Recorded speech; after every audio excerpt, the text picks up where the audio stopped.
sana Van, müjde sana Edremit İpek yolu, müjde sana Tuşba, Hür davanın hür erleri geliyor. Biricik Hürdapar! Biricik Hürdapar! Biricik Hürdapar! Biricik Hürdapar! Biricik Hürdapar! Ey parti ya mazluma, Hati Hürdapar! Ey parti ya mahluma, Hati Hürdapar! Ey günah ve nadime!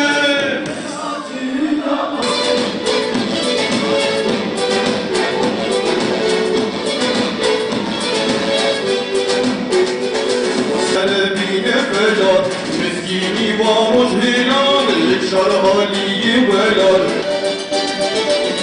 Ey parti ya mazluma, Hati Hürdapar! ey parti ya mahluma, Hati Hürdapar! ey günah ve nadime, Hati Hürdapar! ey zaten ya hırdime, Hati Hürdapar. لا تدخلن المسجد الحرام إن شاء الله آمنين محلقين رؤوسكم ومقصرين. Zaman dünyada ayetimizi kurtarma zamanı. Zaman Allah'ın mağfiretine ve cennetine koşma zamanıdır deyip yollara koyulduk. Geriye dönüp baktığımızda tam bir yıl geçmiş. Hür Dava Partisi olarak 19 Aralık'ta birinci kuruluş yıl dönümümüzü kutlayacağız. Aradan bir yıl geçti. Ama sanki daha dün kurulmuşuz gibi heyecanımız taptaze. Daha bir aşkla, şevkle yolumuza devam ediyoruz. Ancak sanki yılların partisiymiş gibi de tecrübelendik, inanılmaz bir yol kat ettik. Biz kimiz değerli kardeşlerim? Bizler İslam davası için parmağındaki yüzüğü dışında verecek hiçbir şeyi olmayan ve onu bağışlayan bacılarımızın partisiyiz. Bizler Van'ın en ücra ilçesinin en ücra köyünde parti dönüşümü dağıtılırken el reisinin benim zaten bir partim var deyip dönüşümü yere attığı zaman arkadan koşarak gelen ve vay siz miydiniz gelen televizyondan duymuştum deyip dönüşümü yerden kaldıran, öpen ve göğsüne basan analarımızın partisiyiz. Takbir! Takbir! Takbir!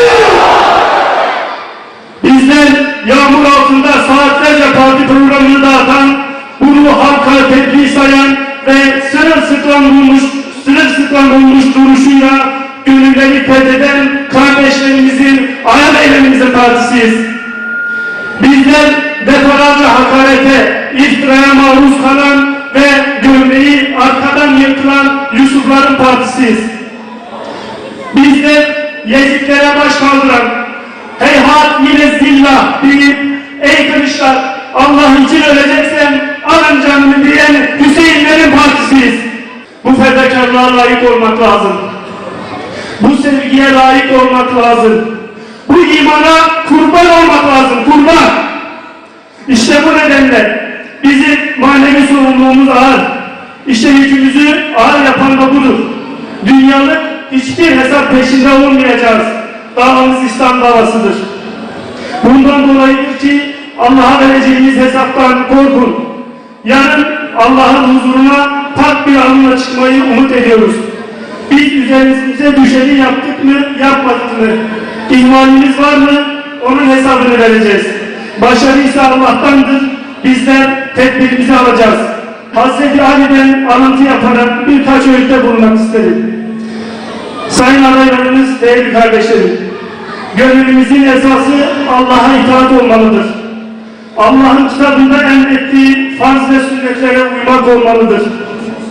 En kıymetli azığımız iyiliğe yönelik işlerimiz olsun. Halka sevgi ve merhamet besleyelim. Her işimizde alçak gönüllü ve ölçülü olalım.